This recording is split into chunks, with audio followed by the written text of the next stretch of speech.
हार्दिक स्वागत है। खैर मकदम, बहुत ही अच्छा दिन है आज तो। इसमें एक स्पेशल गेस्ट आज हमारे आने वाले हैं। दिवालिया एक व्यक्तित्व परिचय, ये उन लोगों के लिए जिन्होंने समाज के लिए, जनहित के लिए कुछ न कुछ किया है और मुकाम पाया है। उन्हें कितनी कठिनाइयाँ आई, उनके व्यक्तिगत जीवन में क्या-क्या समस्याएँ आई, कोई भी कार्य कैसे अच्छा हो सकता है, इस प्रश्न का सीधा-सा उत्तर है कि यदि उस कार्य के प्रति आपका आंतरिक अनुराग है, तो वो कार्य अच्छा हो जाएगा। अगर आंतरिक अनुराग नहीं है, तो कार्य कोई भी अच्छा नहीं होता। यदि वह नहीं है, तो कार्य अधूरा ही रह जाता है, अच्छा भी नहीं हो सकता। ये एक फैक्ट है। आंतरिक अनुराग का आना, इंटरनली आपको मोटिवेशन आना बहुत ज़रूरी है। इसके लिए हम हमेशा सोचते हैं कि कोई इंसान कहाँ तक पहुँच गया, उन्होंने जनहित के लिए क्या-क्या किया, कैसे उन्होंने ये मुकाम पाया, बड़ी जिज्ञासा होती है। लेकिन उसके पीछे उनकी अपनी मेहनत क्या है, उनसे हम रूबरू बात करने के लिए एवरी वीक ऐसी शख्सियत को आपके साथ मिलाते हैं। आज हमारे जो मेहमान, हमारे अपने जिनके साथ हम कुछ बातें करेंगे, कुछ नई, कुछ पुरानी, कुछ यादें, कुछ उनकी, कुछ अपनी, फिर सबकी, अपना-अपना ओपिनियन हम शेयर करेंगे। मोटिवेशनल स्पीकर, उनसे हम मिलाने जा रहे हैं। ये जयपुर से हैं और परंतु शादी के बाद छत्तीसगढ़ में रह रहे हैं।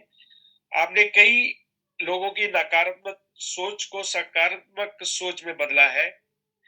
मैंने कहीं पढ़ा है कि अ, वक़्त को जीतने का एक जज़्बा होता है। वक़्त को जीतने का एक जज़्बा होता है। चाहिए, क्योंकि किस्मत बदले या ना बदले, जज़्बा अगर नहीं है, तो आप कहीं भी नहीं पहुँच सकते। बदलने पर समय ज़रूर बदलता है। इसके लिए क्या है कि आप उसके लिए कोशिश करते हो, लेकिन आपको कामयाबी नहीं मिलती। कहते हैं ना कि ज़ख्म जब भी कोई ज़हनो दिल पे लगा, ज़िंदगी की तरफ एक दरीचा खुला। तो एक रास्ता बंद होता है, तो 2 या 4 या 10 रास्ते हमेशा खुल जाते हैं। जज़्बा ज़रूर होना चाहिए। तो चलिए, समय की नज़ाकत को समझते हुए आज हम वो इनवाइट करते हैं। अभी ये गर्भ संस्कार की संचालिका भी है, लेकिन इसके अलावा जीवन में मतलब कितना कुछ इन्होंने किया है, उसके पीछे इनके मोटिवेशनल पर्सनैलिटीज़ कौन रही है और अब वो क्या-क्या कर रही है। आपका हार्दिक स्वागत है जी, सुनीता लुनिया जी फ्रॉम दुर्ग, छत्तीसगढ़ से आपका हार्दिक स्वागत करते हैं। आपका अनमोल समय जो हमारे किस्मत में आया, उसके लिए हम सौभाग्यशाली समझते हैं और बहुत अच्छा लगा कि आपने एक छोटे से आग्रह पर आने का कष्ट किया। बहुत-बहुत धन्यवाद। जी, सुनीता जी, आपका शुरुआत ऑफ योर लाइफ बेसिकली, हम जैसे हमने बताया कि जयपुर से, तो क्या आपकी स्कूलिंग या यूनिवर्सिटी सब जयपुर से ही हुई? अ, जय जिनेंद्र सभी को। और सर्वप्रथम मैं अपने परमात्मा को याद करते हुए और जिन गुरु जी, कृपाओं से मैं यहाँ तक पहुँची हूँ, उन सभी के चरणों में वंदन नमन तथा सभी से जय जिनेंद्र। और सबका प्यार यहाँ तक लेकर आया है। और अब मैं आगे चलती हूँ कि मेरी परवरिश जयपुर में हुई है और मेरा प्राथमिक विद्यालय वनस्थली विद्यापीठ शास्त्री जी के ग्रुप से हुआ है, जो एक गांधी स्ट्रक्चर पे चलता है वो, और अभी भी चल रहा है वनस्थली विद्यापीठ। वहां से मेरी जी, प्राइमरी स्कूल हुई है और देन ग्रेजुएशन मेरा जयपुर से हुआ है। और जी, जयपुर से ही मैं बिलोंग करती हूँ, मेरे फादर वगैरह सभी लोग जयपुर में ही रहते हैं और मेरा पूरा जी। ग्रेजुएशन जयपुर से ही। ये पूरे परिवार का जयपुर से आके चेंजेस, स्पेशली माइग्रेशन कहते हैं लेडीज के लिए, तो मानसिक तौर पर एक्सेप्ट करना ही होता है कि शादी के बाद उन्होंने शहर छोड़ना होता है, ससुराल जाना होता है, उसके बाद दूसरे घर का भी उद्धार करना होता है। ये एक परंपरा युगों युगांतर से चली आ रही है। सुनीता दीदी, एक क्वेश्चन मेरे मतलब शुरुआत ही वहां से करूंगा कि यू आर मोटिवेशनल स्पीकर, ठीक है? तो मतलब what is the reason behind it? मतलब ये कहाँ से इंस्पिरेशन आई आपको? एक्चुअली इसका मेन पूरा जो श्रेय जाता है मेरे गुरु आचार्य श्री हरसिमल जी महाराज सबको जाता है। अ, जी, और मेरे फादर मदर को जाता है जो जिन्होंने मुझे मोटिवेट किया हजारों की संख्याओं में विदाउट माइक के मुझे बोलने के लिए बोला जाता था कि आप बोलो। तो मैं बोलती थी मैं कैसे बोल सकती हूँ, बट मेरे गुरु बोलते थे तुम बोलो मैं हूँ तुम्हारे साथ। बस वो वर्ड मेरे कान में रहते थे और मेरे फादर का बहुत बड़ा रोल है मुझे मोटिवेट करने में। और उसके बाद मैं ससुराल में भी आई, तो यहाँ पर भी मुझे मेरे father in law, mother in law और मेरे हस्बैंड का, बेटर हाफ का बहुत बड़ा रोल है। साथ में पूरे परिवार का रोल है और मेरे बच्चों का रोल है कि जिसकी वजह से मेरे अंदर जो भी चीजें थी वो निकलते हुए बाहर आई और आज यहाँ पर पहुंची। एक गृहिणी के लिए बड़ी मुश्किल सी बात होती है कि आप मतलब स्पेशली अपने घर में तो हमेशा इंसान बोलता है कि मैं अपने परिवार में हूँ, माता-पिता के साथ, ब्रदर्स के साथ, सबके साथ हूँ, तो मुझे कोई समस्या नहीं है, all the support is there. लेकिन आप definitely as we done some research on you कि आप स्काउट्स जो एक्टिविटी थी, उसमें थे। क्या एनकरेजमेंट का कारण आपका बीइंग परवरिश उस हिसाब से हुई कि आप आगे जाकर भी इसी चीज को लेकर चली कि yes I want to be like that in the public? कैसा मतलब? या ग्रेजुएशन टाइम में कुछ चीजें ऐसी आई लाइफ में कि मुझे मोटिवेट करती थी। तो स्काउट गाइड का हमारे यहाँ पर बहुत अच्छा प्रोग्राम होता था और उसमें मुझे जी, सौभाग्य मिला और फिर मैंने उसको ज्वाइन किया और उसमें बहुत सारी एक्टिविटीज मुझे सीखने को मिली। और उसके बाद लगा कि लाइफ में कुछ करना है। अ, जो भी अचीव किया या जो भी चीजें की हैं उनको फैलाना है, लोगों तक पहुंचानी है उस बात को। और उसी में जी। स्काउट गाइड में मैं आगे बढ़ती चली गई और बहुत सारी चीजें सीखने को मिला मुझे वहाँ।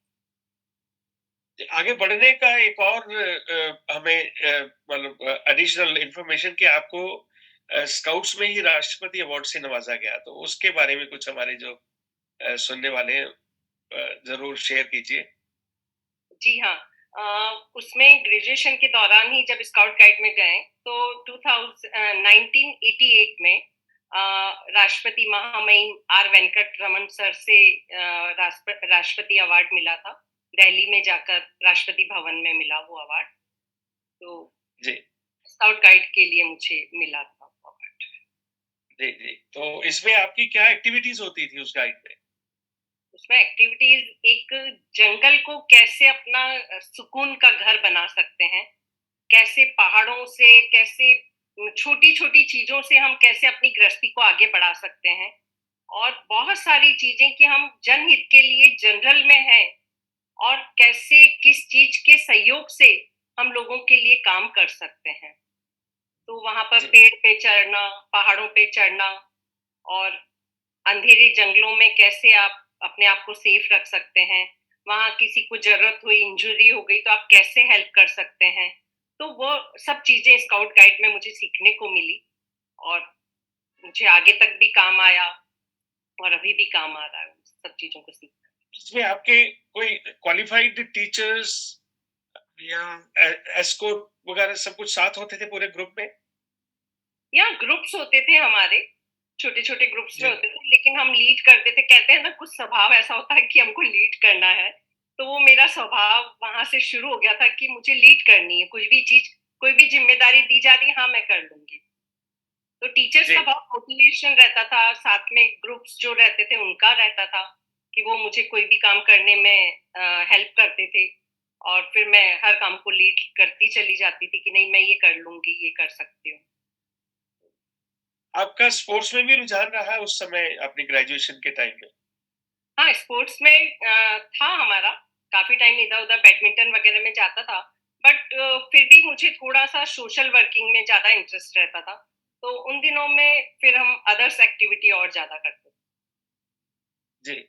उन दिनों में दूसरी एक्टिविटीज में जाने के लिए स्पेशली एक फीमेल के लिए कई बाधाएं आती होंगी, तो उसमें आपका परिवार का या समाज का क्या रिएक्शन होता होगा? कुछ इसके बारे में शेयर कीजिए। उस समय मेरे फादर और मदर का बहुत बड़ा रोल था, जैसा मैंने आपको बताया, कि मुझे उन एक्टिविटीज़ में बहुत मोटिवेशन करते थे और मैं हॉस्पिटल्स वगैरह में जाती थी, बच्चों के साथ में कहीं कुछ प्रॉब्लम हो रही है, तो वहाँ हम लोग जाते थे, उन सब चीज़ों को देखते थे। तो इसमें पूरे परिवार का बहुत बड़ा रोल है मेरे साथ। परिवार की सपोर्ट के साथ आपको ये एक बहुत अच्छा मौका मिला कि वर्ल्ड में आप कहीं भी जाएँ, स्ट्रेंज वर्ल्ड में जाएँ कहीं या अपनों में जाएँ, कहीं भी जाएँ तो आप मैनेज कर सकते हैं। So this is very important for our society, girls के लिए स्पेशली, कि आप एक लड़के को पढ़ाते हो, लड़के को ट्रेन करते हो तो एक अच्छा इंसान बनता है। एक लड़की को अगर आप ट्रेन करते हो उनके फील्ड में, तो एक अच्छा समाज बनता है। बहुत ही अच्छी एक एग्ज़ाम्पल आपने दी है समाज में। इसके साथ-साथ आपकी काफ़ी एक्टिविटीज़ रही है धार्मिक, आध्यात्मिक साइड पे। तो ऐसी कौन-सी पर्सनैलिटी थी जिन्होंने आपको बहुत इंस्पायर किया, जिससे आप कहें कि यस, वे ऑफ लाइफ जो है वो, क्योंकि एक तो आपने आचार्य जी का मेंशन किया जिससे आप बहुत प्रभावित थे, लेकिन आज भी आप एक प्रथा फॉलो कर रहे हैं, श्री श्री रविशंकर। तो इनके सानिध्य में आना, तो ये एक कैसी टर्निंग पॉइंट थी? क्या मतलब वाज इट एड ऑन या आप पहले से अलग होकर इसमें आ गए? मतलब इट्स वेरी सरप्राइजिंग। नहीं, जब मैंने मेरी जीवन की यात्रा शुरू हुई और मेरे आराध्य गुरु ने एक संकेत किया कि कुछ, जी। मतलब वो संकेत मुझे आज भी सामने रहता है, तो वहां से शुरू होता है कि नहीं, मेरी लाइफ का कोई एम तो है जीवन का, मेरी जनरल लाइफ तो नहीं हो सकती है, मुझे कुछ करके ही आगे बढ़ना है। वो एक संकेत मेरे गुरु ने दिया और मैं उसको करते करते जब ससुराल आई, तो फिर मुझे लगा कि पता नहीं, आएगा वो समय आएगा, लेकिन वो संकेत मुझे हमेशा मोटिवेट करता था। तो उसके बाद art of living Shri Shri Ravishankar ji के कोर्स को मैंने किया। उसके उसमें करने के बाद मुझे बहुत अच्छा लगा, मेरी लाइफ में भी बहुत सारी चेंजेस हुए कि हम इजी गोइंग लाइफ कैसे जी सकते हैं। और वो चीज मुझे लगी, फिर उन्हीं दिनों में कुछ वर्क करने को मिला मुझे, समाज के साथ जुड़ने का मौका मिला। और वो करते करते मुझे पता ही नहीं लगा कि कब मैं आर्ट ऑफ लिविंग की टीचर बन गई। तो ये गुरु कृपा ही कहा जाता है कि उन्होंने मुझे यहाँ तक पहुंचाया, और उसको मैंने, आर्ट ऑफ लिविंग को भी मैंने लोगों तक पहुंचाने का प्रयास किया। जैसे कोई इंसिडेंट उसमें आपको कुछ ध्यान है जिसने आपको बहुत प्रभावित किया हो? क्योंकि आप एक रिलीजन के साथ ऑलरेडी अटैच है, जैन धर्म। मैं तो I am proud to be Jain. तो लेकिन इसके साथ-साथ आपने इसको ऐड ऑन किया आर्ट ऑफ लिविंग को। तो क्या मतलब प्रभावित कैसे हुए हो इस चीज़ में? थोड़ा-सा स्टिल कुछ रोशनी डालने की ज़रूरत महसूस हो रही है। एक्चुअली मेरे को सीखने की एक ललक बहुत ज्यादा है कि जब जी, जीवन यात्रा में हम आगे बढ़े और संकेत कुछ और हैं, तो मुझे लगा कि जैसे कहा जाता है ना कि आपको बता दिया जाता है कि भाई आपको बॉम्बे पहुंचना है, दुर्ग से बॉम्बे पहुंचना है।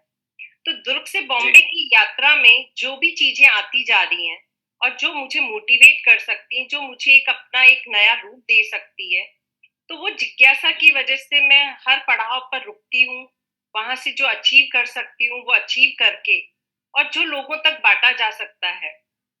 और आर्ट ऑफ जी, लिविंग में स्पेशली श्री श्री रविशंकर जी यही बोलते हैं कि जो आपने ज्ञान लिया है वो लोगों तक बांटे। होते या Yeah, so that was the main, you know, attracting point कि yes, एक ऐसा है कि ये एक अथाह सागर है, एक ऐसा ओशन है जिसको सबके साथ शेयर करने की जरूरत है। दैट्स रियली वंडरफुल थिंकिंग, बहुत ही ऊंची सोच है।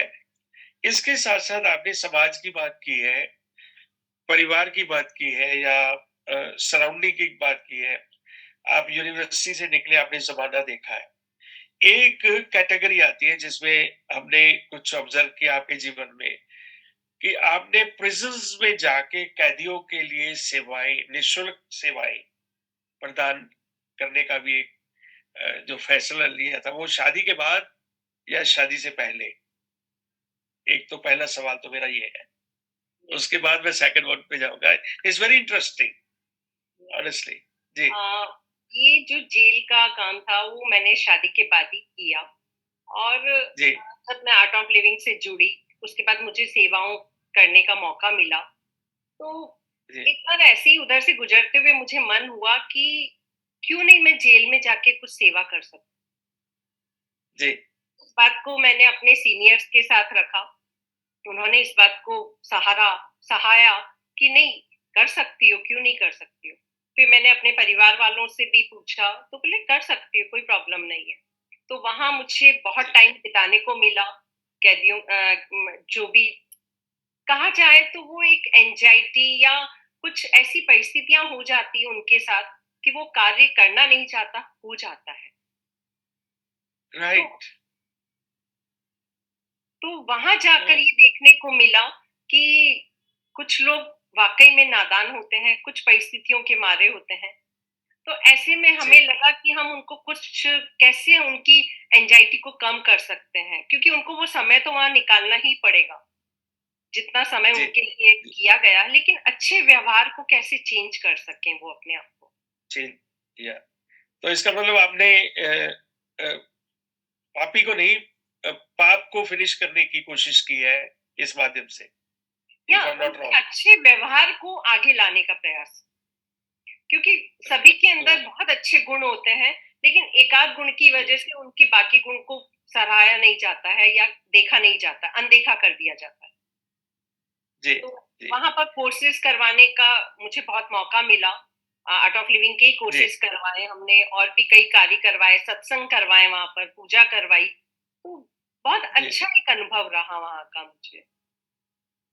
तो अभी भी कंटिन्यू चल रहा है ये एक्टिविटी? हाँ, समय समय पर होती रहती है वहां पर, समय समय पर होती होती रहती है। ओके, कुछ फीडबैक इसके बारे में बताइए, कोई इज देयर एनीथिंग?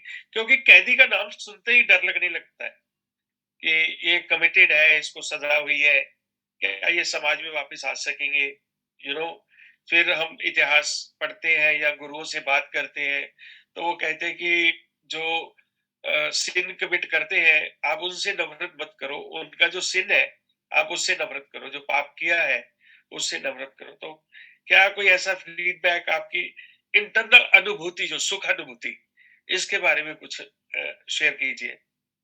या हम लोग वहां पर जब कोर्सेज लेने जाने लगे, उनके साथ रहने जी। लगे, उनकी चीजों को महसूस करने लगे, तो वहां के जो हेड इंचार्ज होते थे और जितने भी जेलर्स वगैरह होते थे, उन्होंने हमको फीडबैक दिया कि उनके व्यवहारों में इतना चेंजेस आया, जो एक दो लोगों की वजह से पूरा माहौल बिगड़ जाता था। लेकिन जब उनकी हाँ। एंजाइटी निकल गई, उनका व्यवहार एक स्मूथ में इसमें आ गया। एक्चुअली बेसिकली होता क्या है कि उनको सुनने वाला होना चाहिए। जी। जो हो चुका है वो हो चुका है, लेकिन उसको सुनकर वो अपनी चीजों को निकाल लेते हैं, तो उनकी एंजाइटी कम हो जाती है और फिर उनके व्यवहार में परिवर्तन आने लगता है। तो वही सब लोगों ने बहुत अप्रिशिएट किया वहां पर जेल में भी, कि इनके व्यवहार में बहुत परिवर्तन आया इन कोर्सेस को करके। तो अच्छा लगा, कि खुशी लगी कि जो श्री श्री रविशंकर जी ने एक वसुधैव कुटुंबकम का एक जो लक्ष्य लिया है, उसमें हम भी एक इंस्ट्रूमेंट के रूप में काम कर पा रहे हैं वहां पर। क्या बात है! इट्स वंडरफुल सोच, या समथिंग टू लर्न, क्योंकि ये एक बहुत ही प्रेरणा से भरा हुआ एक संदेश है कि अ, अगर हम कुछ कर सकते हैं समाज के लिए, क्योंकि आज समाज में जरूरत है। देखिए, हम एवरी वीक किसी न किसी पर्सनालिटी को उनके साथ रूबरू होने की कोशिश करते हैं, उनकी एक्टिविटीज को जानने की कोशिश करते हैं। तो कई बार बहुत सा चीजें फील होती है, अधूरापन, जैसे रोड सेफ्टी कैंपेन है, वहां पर ट्रैवल ट्रैफिक अवेयरनेस है, इसके बाद ट्री प्लांटेशन इश्यूज हैं, फिर इसके बाद अध्यात्म में कितनी समस्या आ रही है। आए दिन कोई ना कोई गुरु सुबह उठते हैं और शाम को वो उनकी दुकान बंद हो जाती है। सो इतना कुछ मतलब रिक्वायरमेंट है समाज में। तो आप जैसे जो सामाजिक स्पेशली महिला होने के बावजूद भी वेरी करेजियस काम जो कर रहे हैं कि कैदियों तक पहुंचना is not a easy thing, average person के बस की बात नहीं है। ये वही कमाल है जहां से आप की बात मैंने स्काउट्स एक्टिविटी से जहां से शुरू की, और जिसको राष्ट्रपति ने भी इंडोर्स किया, वो अवार्ड आपसे आपको नवाजा गया उस अवार्ड से। सुनीता दीदी, आपसे ये एडिशनल क्वेश्चन ये है कि ऑब्वियसली आपका एजुकेशन में रुझान बहुत रहा, और बखूबी आपके जो इन लॉज है वहां पर भी उनके अपने इंस्टीट्यूट्स है जैसे कॉलेजेस वगैरह। तो क्या ये एक्टिविटीज आप अपार्ट फ्रॉम योर्स या दूसरे स्कूल्स में कॉलेजेस में विद्यार्थियों के लिए, यंगस्टर्स के लिए उसको एक्टिविटीज को बरकरार रखते हैं? इसके बारे में कुछ बताइए। या छत्तीसगढ़ ग्रुप ऑफ कॉलेजेस हैं जो मेरे यहाँ पर दुर्ग में चल रहे हैं। तो छत्तीसगढ़ एग्रीकल्चर है और नर्सिंग है, बीटेक है, एमटेक है, बीएड का है। तो काफी कॉलेजेस का जी एक समूह है पूरा। और वहां पर मुझे बहुत अच्छा मौका मिलता है, बहुत अच्छे बच्चों से मोटिवेट करने का मौका मिलता है, स्टाफ को मोटिवेट करने का मौका मिलता है। लाइक कहा जाता है कि अगर आपको कहीं पर कुछ कार्य करना है तो एक अपनापन दिखाना जरूरी होता है। और जी वहाँ उस कॉलेज में जहां पर भी मुझे ये मौका मिला इंस्टीट्यूट में जाकर, तो वहां पर वो चीजों को मैंने महसूस किया। और उन्होंने एक फैमिलियर रूप से कॉलेजेस चलने लगे, एक अच्छे व्यवहार की तरह उनमें चेंजेस आने लगे। तो वहाँ कई बच्चों ने कोर्सेज किए, आर्ट ऑफ लिविंग के कोर्सेज किए, मोटिवेशन कोर्सेज जी किए, काफी स्टाफ जी ने किया। तो काफी जी चेंज वहाँ पर हुआ है। और काफी प्राइमरी स्कूल्स में जो गवर्नमेंट के स्कूल्स हैं वहाँ पर भी ये कोर्सेज हमने करवाए हैं। और राइट राइट, मैं ये सोच रहा था क्योंकि आपका अपने कॉलेजेस में जो परिवार के हैं आपके कॉलेज उसमें ही करवा रहे हो या दूसरे जगह भी ये प्रचार हो रहा है, तो या दूसरे तो गांवों में गवर्नमेंट। भी गांवों में जाकर भी हमने गांवों के बच्चों के साथ ये कार्य किया। गांव की गर्ल्स के स्कूल्स में जाकर हमने ये कार्य किया। तो जी ज्यादा से ज्यादा पब्लिकली हम जहां जहां पहुंच सकते हैं वहां वहां पहुंचने का पूरा प्रयास किया। और अभी भी जी, कंटिन्यू में ही है हम उस प्रोसेस में। सो इसका कंटिन्यूस तो आप इसका मतलब तैयार भी कर रहे हैं लोगों को, युवाओं को कि they should participate in it activities में, कि वो भी आगे जाकर ऐसे या वे ऑफ लाइफ जो है उसके बारे में बताएं। परफेक्टली मैं एक आर्ट ऑफ। बात शेयर करना चाहूंगी। आपने जो कहा कॉलेजेस में बच्चों को करवाने से क्या हुआ, जब हमने आर्ट ऑफ लिविंग का कोर्स करवाया बच्चों को, तो कई बार होता है कि बच्चे आना नहीं चाहते हैं किसी अच्छी चीज के लिए। किसी कारण से उनको आना पड़ जाता है, प्रेशर में आना पड़ जाता है। वो प्रेशर में बच्चे आए, उन्होंने कोर्स किया। और जब बात शेयर करने की बात आई 6 डे में, तो उन्होंने बात शेयर की कि दीदी मैं आपसे एक बात शेयर करना चाहता हूँ। मैंने कहा हाँ बोलिए। तो उन्होंने बोला मैंने 2 बार सुसाइड करने का किया था, बट मैं बच गया। और अभी मैम की वजह से मैं यहाँ आ गया हूँ। अदरवाइज मेरा थर्ड टर्न था कि मैं सुसाइड करने के लिए तैयारी कर रहा था। हाँ बॉय, अच्छा। उसके बाद जब ये बात शेयर की तो मैंने कहा अब क्या इरादा है। तो बोले नहीं दीदी अब नहीं करने वाला हूँ। मुझे थोड़ी बहुत कमियां थी, थोड़ी बहुत प्रॉब्लम्स थी, लेकिन जो मैंने यहाँ सीखा उसको अप्लाई करके मैं उन चीजों को चेंज करूंगा। तो जी मुझे उस दिन जी फील हुआ कि कहते हैं कि जब कुछ समय अच्छा आता है तो वो एक क्षण होता है, किसी का मन विचलित हो जाता है। और एक क्षण अगर किसी एग्जैक्टली। को मिल जाता है तो उसका जीवन बच सकता है। हमेशा जैसे सुना गया है कि जैसा खावे अन्न वैसा होवे मन। क्या इसके बारे में भी आपके प्रोग्राम्स में, आर्ट ऑफ लिविंग में या जैन मर्यादा के जो आपके टॉक्स हैं, क्या ये भी आप एडिशनल ऐड ऑन करते हो? क्योंकि आपको मतलब रास्ता पड़ता होगा नॉन जैन से, कई ऐसे लोग हैं जो they are just you know non veg पर ही निर्भर करते हैं। तो ऐसी भी कोई एक्टिविटीज है आपके करिकुलम में? या कोर्सेज के दौरान उनको हम लोग स्पेशली बोलते हैं कि सिर्फ सिर्फ 6 डेज आपको नॉनवेज को अवॉइड करना है। है ना? बाकी जो आपका जी, ठीक है टी, कॉफ़ीज़ और कुछ चीज़ों के लिए हम उनको बोलते हैं 6 डेज़ आप अवॉइड कीजिएगा। बाकी जैसा भी है लेकिन उसके बारे में हम थोड़ी बहुत अवेयरनेस ले आते हैं। हमने देखा कोर्स के एंड होते-होते लोगों ने नॉन-वेज छोड़ दिया। पूरे परिवार वालों छोड़ ने दिए, नॉन-वेज छोड़ दिया या और उन्होंने संकल्प लिया कि हम नॉन-वेज नहीं खाएँगे।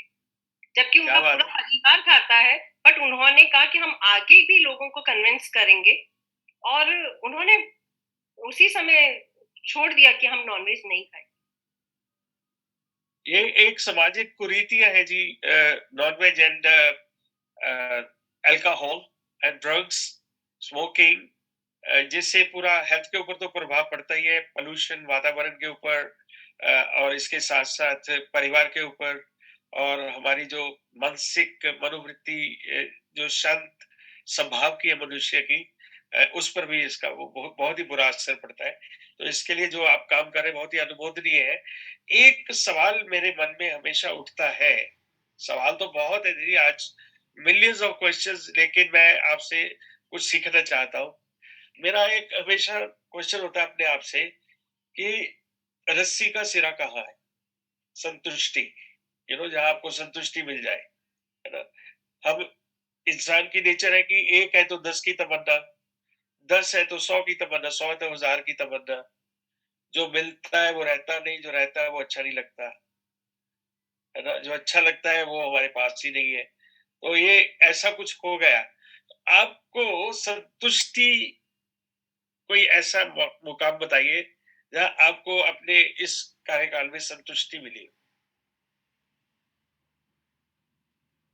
मुझे मेनली जब भी कोई कार्य आता है और अगर किसी व्यक्ति के जीवन में एक स्माइल भी आ जाती है या उनके एक कहा जाता है कि एक थोड़ा-सा तिनका भी अगर हमारा सपोर्ट हो जाता है और उनके चेहरे पे जी, मुस्कान और उनके जीवन में परिवर्तन आ जाता है, तो मुझे लगता है कि जी, नाउ एक एक स्टेप हमने पार किया। और बहुत सारे वर्कशॉप में भी हमने ये कार्य किया है और अभी रिसेंटली जो भक्तांबर गर्भ संस्कार जो कि चल रहा है अभी जी, रिसेंटली बिल्कुल, बिल्कुल, उस पर आने वाला हूँ आपके पास। तो उसका मैं आपको संतुष्टि पर ही लाने वाला, चलो मैं I am coming back to संतुष्टि अगेन। पर इसके लिए मैं आपसे, एक हमारी रिसर्च में ये है कि आपने भक्तांबर के ऊपर अ, बहुत काम किया, even on one shloka you done lot of study as well on this one. ये मतलब विचार जो है, ये साधना जो है भक्तांबर की, मतलब इसको थोड़ा संक्षेप में बताएं कि सबसे पहले ये है क्या? How did you manage to get into it? या भक्तांबर स्तोत्र एक जैन काव्य है भक्तिपूर्ण काव्य है और ये आदिनाथ भगवान की स्तुति है और ये जी, स्पेशली 7वीं शताब्दी में रचा गया था इस काव्य को। आचार्य हाँ मानसिंह जी, आचार्य जी थे, उनको राजा ने बंदी बना लिया था और उस समय में आचार्य मानतुंग आचार्य जी ने भक्ति भाव से उनके भाव ऐसे हो गए थे कि वो एक काव्य बनता चला गया जी, और 48 तालों में उनको बंद किया गया था। लेकिन वो जैसे जी, भक्ति करते गए, उनके ताले टूटते गए और वाह! 46 तक आते हुए उनके पूरे ताले टूट गए। तो कहने का मतलब है कि उन्होंने जो दिल से भक्ति की, एक भक्ति जी, भाव से जो रचना हुई, उसका नाम पड़ा भक्तांबर स्तोत्र कि भक्त को अमर कर जाने वाला। तो वो भक्तांबर स्तोत्र का है और आज के समय में भक्तांबर स्तोत्र के लिए डॉक्टर मंजू जी जैन और अर्चना जी हैं, डॉक्टर अनीश जी जैन हैं जी, और भी कई जी, लोग हैं जो इस पे कार्य कर रहे हैं और मुझे डॉक्टर मंजू जी जैन और अर्चना जी के साथ में करीब 9-10 वर्कशॉप करने का मौका मिला। मुझे बहुत जी, अच्छे से इसमें इंटरेस्ट आने लगा और फिर डॉक्टर अनीश जी जैन के साथ भी काम करने का मौका मिला मुझे। तो जी, बहुत ही एक संतुष्टि लगती है कि हाँ, ये भक्ति से भरा हुआ अमृत है, जो जी, जितने लोगों को पिलाया जाए उतना कम। उतना कम है। इसके बारे में सुना गया है कि हर श्लोक जो है ना, वो अपने आप में एक बहुत ही ऊंचाई पर, और बहुत ही उसकी महत्वता, अपनी अलग महत्वता है। और इस टोटल कंपाइलिंग ऑफ 48 श्लोकास, वो जो आचार्य मानतु जी ने इसकी रचना की, और इसके बाद इसको रिसाइट करने के लिए, लेकिन उसमें मतलब टोटली जैसे आपने रिसर्च की एक श्लोक पर, तो लगता है कि टोटल इसके टेस्टिमोनियल्स भी काफी अवेलेबल होंगे on Google and other places, और इसकी स्तुति भी ऐसे अवेलेबल होगी। लेकिन आपने जो एक कैटेगरी सिलेक्ट की है, उसके बारे में बताया गया कि गर्भ संस्कार, तो उसके बारे में थोड़ा बताइए हमारे लिसनर्स को। आज बहुत सी गर्ल्स जो है वो मतलब परिवार शुरू करना है, या ड्यूरिंग उन्होंने प्रेगनेंसी जाना है, या उसके बाद कई कुछ है, लेकिन ये गर्भ संस्कार वर्ड रिलेट टू दैट। तो what is the detail of it, कि हाउ डिड यू मैनेज, कि आपने ये पहले तो ये चुना, और मतलब क्या करवाना होता है उसमें, कैसे करते हैं आप लोग? एक्चुअली अभी जो कोविड नाम से कहा जाता है, कोविड तो एक भय सा लगता है, लेकिन मुझे लगता है कोविड एक करुणा का काम करके गया हमारे। करुणा ने करुणा कर दी। या करुणा ने करुणा कर दी, क्योंकि कोविड के समय में जो सिचुएशन हो रही थी, लोगों का मिलना पॉसिबल नहीं हो रहा था, हॉस्पिटल्स जाना पॉसिबल नहीं हो रहा था। तो उन दिनों में जितनी भी माताएं प्रेग्नेंट थी वो घबरा जाती थी, कुछ घर की परिस्थितियों वाइज भी वो चिंतित हो जाती थी कि ऐसे समय में हम जी कैसे कहाँ जाएं। तो जी उस समय में गर्भ संस्कार का स्टार्टिंग हुई, और उसमें कई माताओं ने लाभान्वित लिया। एक्चुअली स्पेशली इसमें ये होता है कि यदि आप किसी भी रोग से या किसी भी परिस्थितियों से, समस्याओं से अगर जूझ रहे हैं, तो जो स्वसंवाद होता है वो आपको रोगों से लड़ने की शक्ति देता है। तो इसी संवाद में भक्तांबर श्लोक, एक एक श्लोक की अपनी अपनी महत्ता है, और उस श्लोक के द्वारा उनको डाइवर्ट किया जाने लगा, उनको मोटिवेट करने लगे, सकारात्मक ऊर्जा की ओर उनको आगे बढ़ाने लगे, जो ऑलरेडी थी उनमें, बट वो भूल गए थे जी कि हम कौन हैं। जी क्योंकि जी एक नारी चाहे तो वो सीता भी हो सकती है, और चाहे तो दुर्गा भी हो सकती है। हाँ, कोई भी सिचुएशन हो, उसमें वो अपने आप को संभाल सकती है।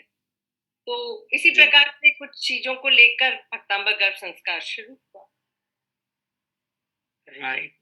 तो इसमें मतलब क्या ये सिर्फ बिलीव या मानसिक कॉन्फिडेंस बिल्ड करने का एक ढंग, या इसमें कोई टेस्टिमोनियल ऐसे आए हैं जिसमें आपने देखा होगा कि दिस इज मैरिकल, कोई एक मतलब कुछ हुआ जिसमें इंसान को ऐसे फील हो, कोई ऐसे केसेस आप कोई एक्सप्लेन करेंगे? हम तो चाहते थे कि आपके गर्भ संस्कार से कुछ बच्चों को यहाँ इनवाइट करें, लेकिन क्योंकि इसके सिनॉप्सिस है दिवालिया एक व्यक्तित्व जो है आज आप हैं, आपके बारे ही में ही बात हम करना चाहते, तो प्लीज ऐसा कोई एक्सपीरियंस किसी का बताइए जिसमें उसको मैरिकल भी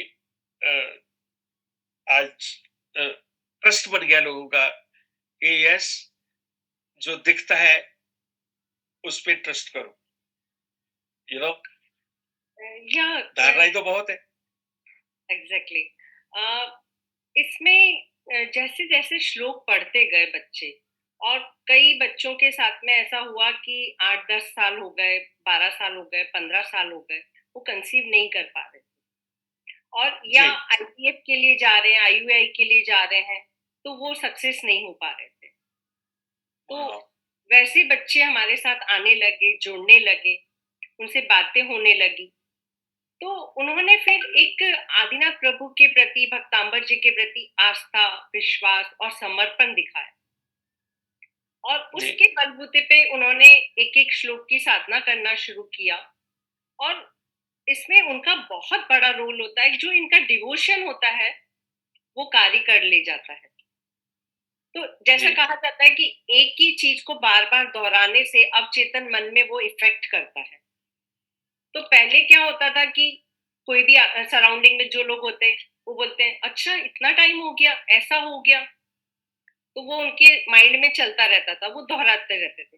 लेकिन जब वो भक्तांबर गर्भ संस्कार परिवार से जुड़े, श्लोक आए उनके जीवन में, तो उनको दोहराना कहा, तो आप दोहराओ, भगवान का नाम दोहराओ, श्लोक को दोहराओ, जिससे कि जी, आपके अवचेतन मन में वो सकारात्मक ऊर्जा जाए।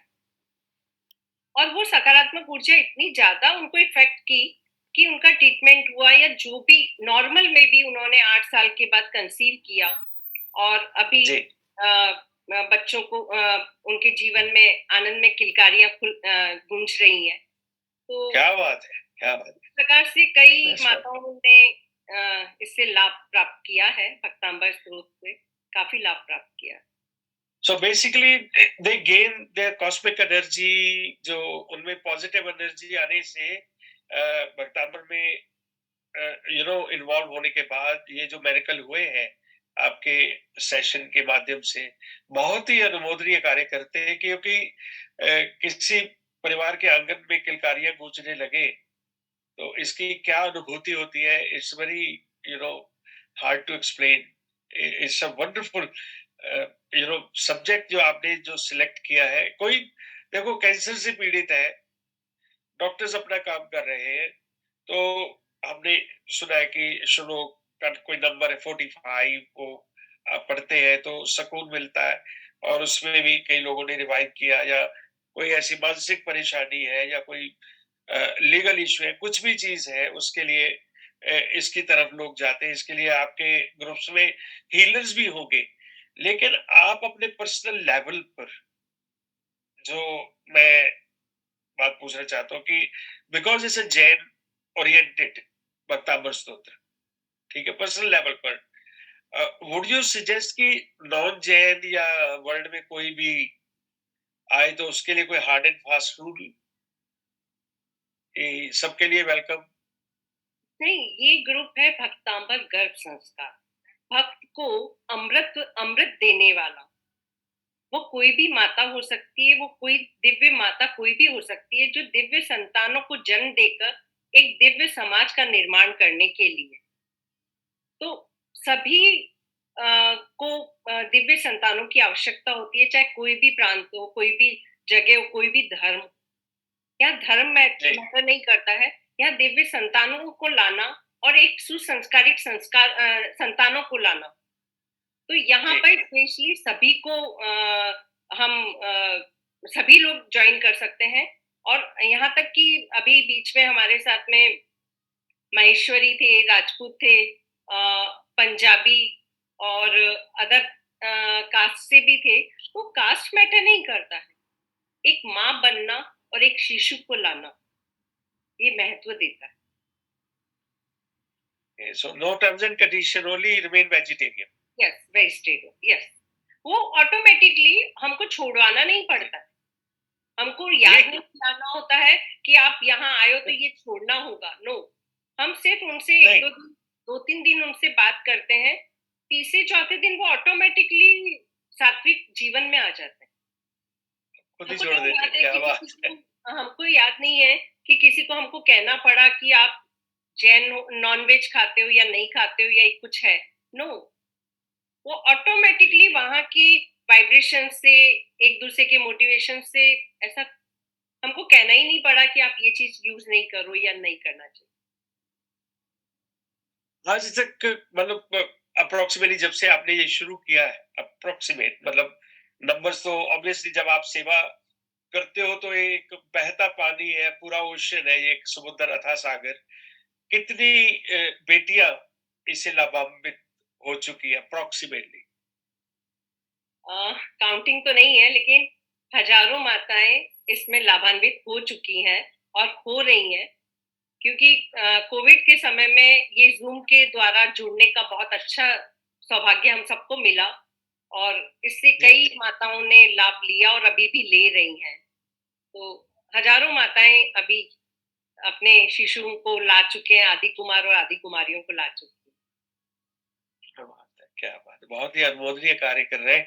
और इसके साथ-साथ मैं अपने लिसनर्स को ये बता दूँ कि हमारी दीदी एक गुणों की गुथली जिसको कहते हैं कि all rounder, but totally positive, positive and positive, and she has she been through all this, she learned it, then she implemented it, पहले सीखा फिर आगे ले जाने की कोशिश की। और एक गृहस्थ जीवन के लिए बहुत ही मुश्किल काम है बच्चों को भी पालना। I think is a task and half. दीदी, एक अरहन पुरुषकार विद्या जिसमें आप भी इन्वॉल्व हैं, व्हाट इज इट? या अरहम विद्या प्रणेता श्री प्रवीण ऋषि जी महाराज साहब हैं। जी उनके सानिध्य में मैंने अरम पुरुषाकार साधना की, और जब वो मैंने अपने आप पर इम्प्लीमेंट किया, मुझे बहुत अच्छा लगा। और फिर उसके बाद उनके साथ जुड़ने का मौका मिला मुझे ज़ूम मीटिंग से ही। और उसके बाद वो एक ऐसी साधना लगी कि हम लोग अपने आप को चार्ज कैसे करके रख सकते हैं। जैसे एक मोबाइल है, उसको चार्ज करना इज इट होता है। जी is it something similar to reiki जैसे हम? नो, नो, रेकी इज ये डिफरेंट। एक मेडिटेशन है। ये एक मेडिटेशन है जो हमको अपने आप को चार्ज करने के लिए एक सपोर्टिंग थेरेपी का काम करती है ये हमको। तो राइट। इसमें एक आकृति होती है, कलर्स होते हैं, एंड मंत्र होता है जो जी लोगों को सकारात्मक ऊर्जा की ओर महसूस कराते हैं। और इसमें कई चीजें हमने देखा कि जब इस कोर्स को करने लगे, अभी डायलिसिस वालों ने किया, कैंसर वालों ने किया, शुगर वालों ने किया, और भी असाध्य वाओ। रोग जितने हैं, उन्होंने ये अरम पुरुषाकार किया। सपोर्टिंग जी थेरेपी के रूप में ये बहुत उनको हेल्प कर रहा है। ओनली मंत्रोच्चारण, नो मेडिसिन? और नहीं, मेडिसिन अपना काम करती है, बट हमारा मन प्रॉपरली, अंतर मन हमारा किसी चीज से जुड़ना चाहिए। तो इसमें एक आकृति भी होती है, 5 कलर्स भी होते हैं, मंत्र भी होता है। तो आप उसको करते करते आपका मन डाइवर्ट हो जाता है, पॉजिटिविटी की साइड में आपको बढ़ने लगते हैं, और वो सपोर्ट आपको हेल्प करने लगता है। तो अरम पुरुषा का स्पेशली अपने आप को अपने आप से जोड़ना। जी एक विद्या जिसके बारे में हमेशा हमने सुनने में आया, और एक बार विटनेस भी किया था आपके एक सेशन में मैंने, यू गॉट समथिंग जिसमें ऑरा Yeah. आप कुछ डेमोस्ट्रेट करते हैं क्या? उसके लिए आपके बिल्कुल सामने होना पड़ता है या it can be done on the screen? अगर यस तो यस, तो अगर आप आज थोड़ा सा एक डेमोस्ट्रेट कर सकते हैं तो बहुत ही अच्छा रहेगा। If you have something near by, हमारे सवाल ऐसे ही जारी रहेंगे।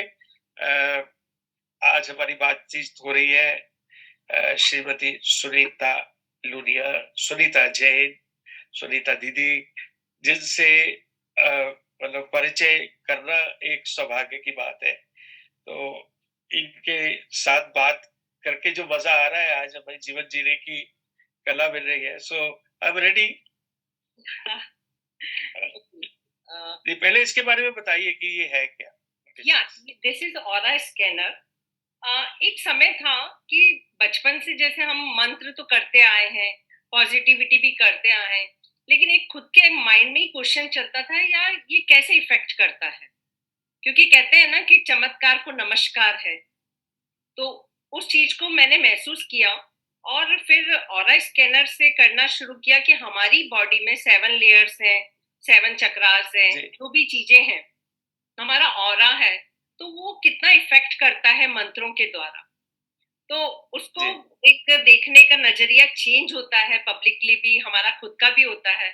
तो इसको फिर मैंने शुरू किया कि वाकई में हमारे ऑरा पे अगर मंत्रों की वाइब्रेशंस आती हैं, तो हमारे अंदर क्या चेंजेस हो सकते हैं। तो ये उसको इसके एक लिए मेरा एक क्वेश्चन है बिफोर वी स्टार्ट।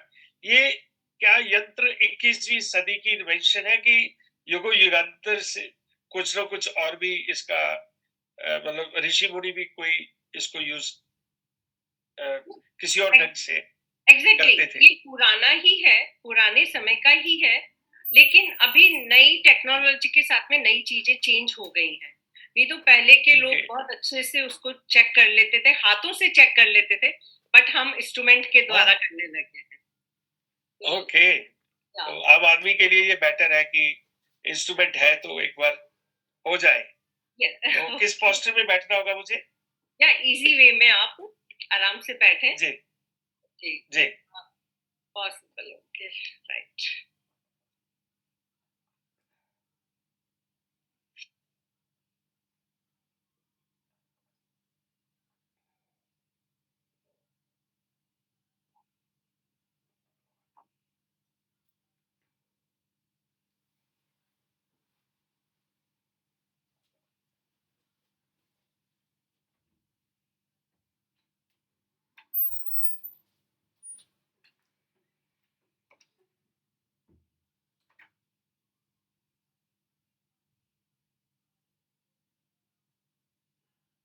ओके, अब आप जिन भी गुरु के प्रति या जिस भी मंत्रों के प्रति आपकी श्रद्धा है, विश्वास है, उसको आप जी 3 टाइम्स अपने मन में चैंट कीजिए। मन में ओनली या या मैं? मन में ही आप कीजिए चैंट। जिनके भी प्रति आपकी श्रद्धा है, जो भी है, वो आप चैंट कीजिए। जी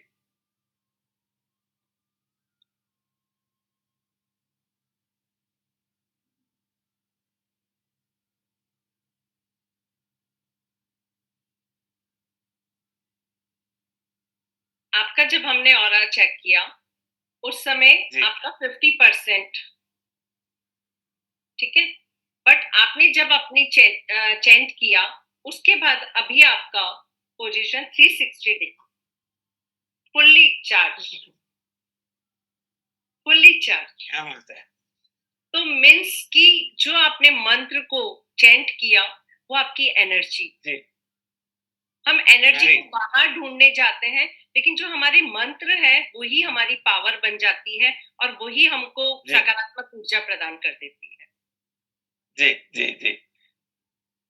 वंडरफुल वंडरफुल। ये इन्वेंशन वैसे युगो युगांतर से चली आ रही, लेकिन ये इलेक्ट्रॉनिक गैजेट जो है, तो इसके लिए भी आपको कुछ कोर्सेज वगैरह ट्रेनिंग वगैरह लेनी पड़ती होगी तो? या इसके लिए भी मैंने ट्रेनिंग ली और इसमें भी आगे बढ़ी। फिर कुछ चीजें होती हैं कि यंग जनरेशन को जोड़ना है, तो कुछ मिरेकल्स भी चाहिए होते हैं, कुछ इंस्ट्रूमेंट्स भी चाहिए होते हैं। तो फिर डाउजिंग भी किया कि बच्चे आते हैं तो उनको काउंसलिंग करते वक्त डाउजिंग किया जा सकता है, जिससे कि उनको जी और कितने चेंजेस मिल सकते हैं लाइफ में। Housing, can you please explain little bit more on that? या some instrument, but I think अभी वो मैं लेकर नहीं बैठी हूँ। जी नो प्रॉब्लम। तो या जी उससे उसके उससे क्या होता है, बच्चों को अगर प्रैक्टिकली आप कुछ चीजें करके बताते हैं, तो एक माइंड में फोकस हो जाता है, उनको साइंस के साथ में जोड़ा जाता है।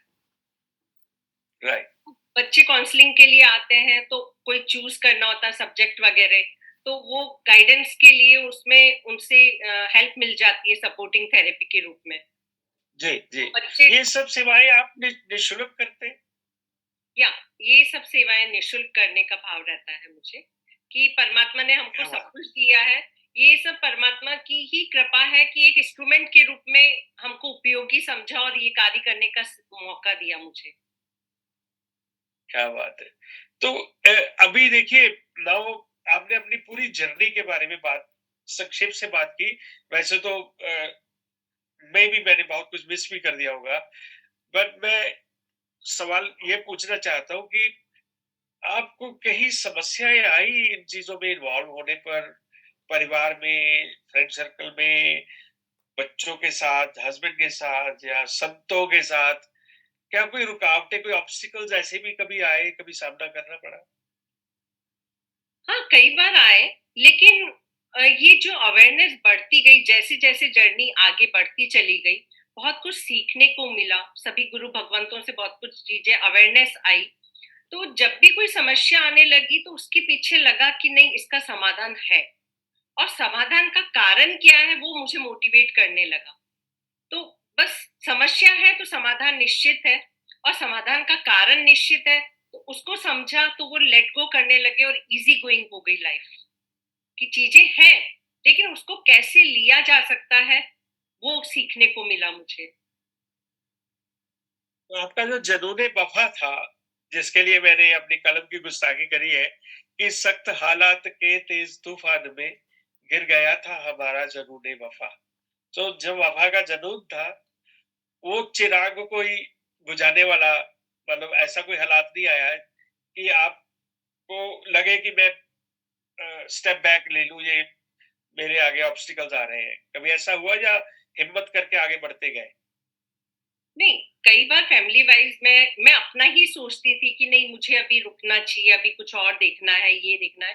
बट मेरे इन लॉज का, मेरे बच्चों का और मेरे बेटर हाफ का बहुत बड़ा सपोर्ट है कि नहीं, तुम जो कर रही हो उसको और करो। जहां कहीं भी कुछ जी, पता लगता है तो आगे से आगे मुझे सपोर्ट मिलता चला जाता है। तो कहा जाता जी, है कि जब गुरु कृपा होती है, प्रभु कृपा होती है, और अपनों का प्यार और अपनों की ब्लेसिंग्स होती है, तो आप करना नहीं चाहते हो जाता है सहज में। और मैंने देखा कि मेरी लाइफ में सहज में ही सब कुछ होता चला जा रहा है और होता जाएगा, जब तक एक मंजिल मीन्स जो गुरु ने एक संकेत दिया और वो कहाँ तक ले जाने वाला है वो ही जानता है। हम तो सिर्फ एक इंस्ट्रूमेंट है। सहज पकै सो मीठा हो गए।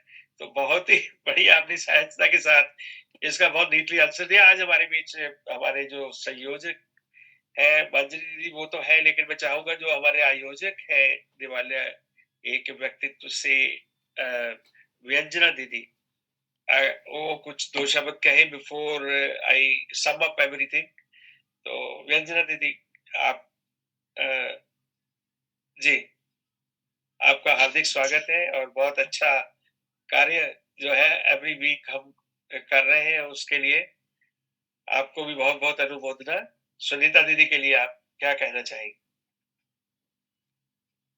बहुत बहुत जी, मेरे ख्याल में। पहले धन्यवाद देती हूँ सुनीता दीदी को और किशोर भैया को कि कहते हैं कि जो व्यक्ति इस जीवन पर, इस समाज में अपने आप को यंत्र समझ करके काम कर रहा है कि मैं यंत्र हूँ और वो यंत्री है, तो उसका बेड़ा पार है। उसको कोई रोक मंजिल तक पहुँचने से नहीं रोकता। और वैसे ही हमारी दीदी सुनीता जी जो कि आज हम लोग के साथ में हैं, मैं इनके सानिध्य में रही हूँ और इनके क्लास को मैं अटेंड की हूँ।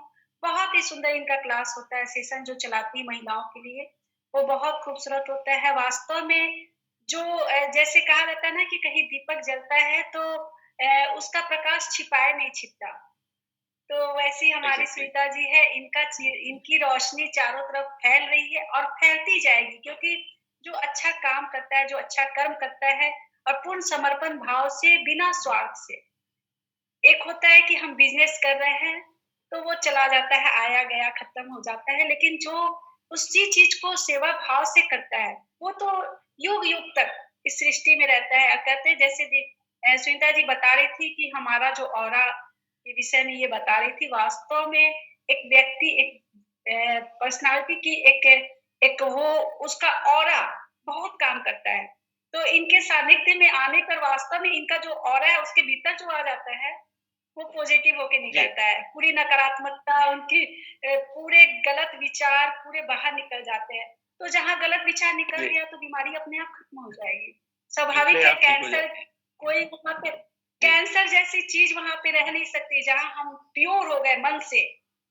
प्योर मन से मतलब पूरा। हो गया कि जी, परम पुरुष से मिल गए, तो हो गया। तो वो जी, जी, सुनीता जी कार्य कर रही है और मैं हम पूरे दिव्यालय परिवार की तरफ से सुनीता जी को बहुत-बहुत थैंक्स बोलती हूँ कि आप हमारे दिव्यालय परिवार में आए, हमारी बहनों को मोटिवेट करी।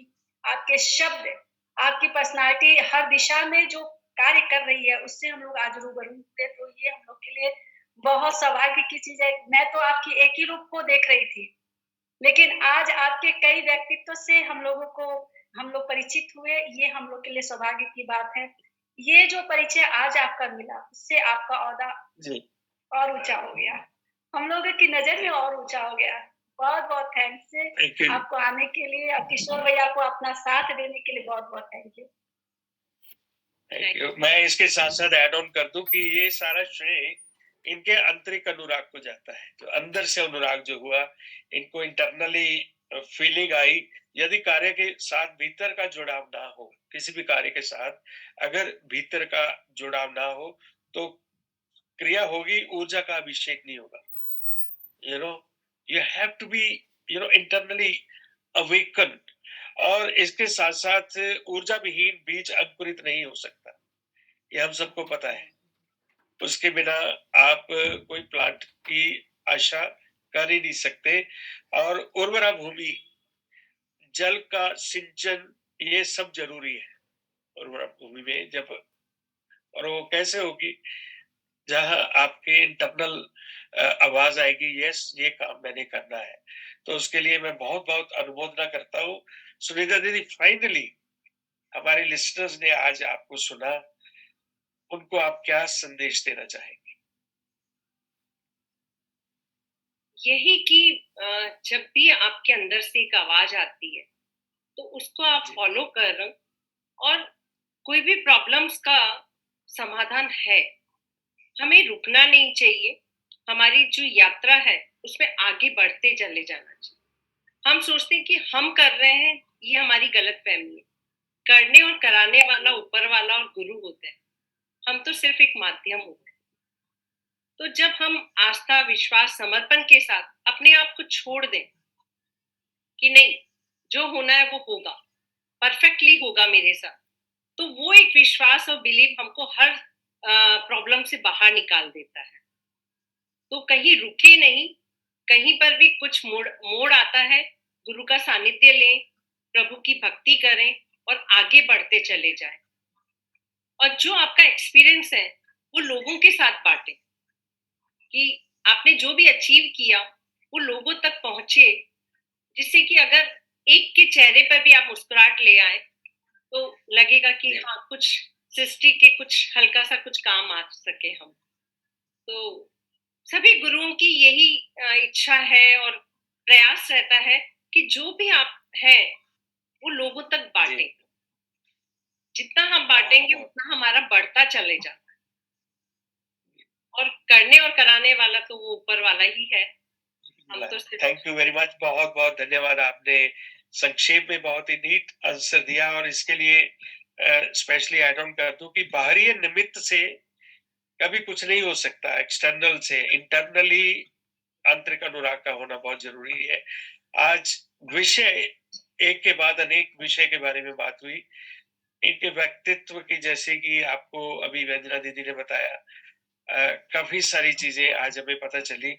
हम बहुत सौभाग्यशाली कि आज इनके साथ रूबरू होने का मौका मिला, और उस परम पिता परमात्मा से यही एक हमारी ये भावना है कि ऐसी आप जन सेवा करते रहें, क्योंकि जैन दर्शन में भी यही लिखा गया है, जन सेवा में जिन सेवा। और एक बार फिर आपका यहाँ आने का, अपना अनमोल समय निकालने का बहुत बहुत धन्यवाद। Thank you very much. Next week same time same place फिर मुलाकात होगी। So I sign off now. बहुत बहुत शुक्रिया।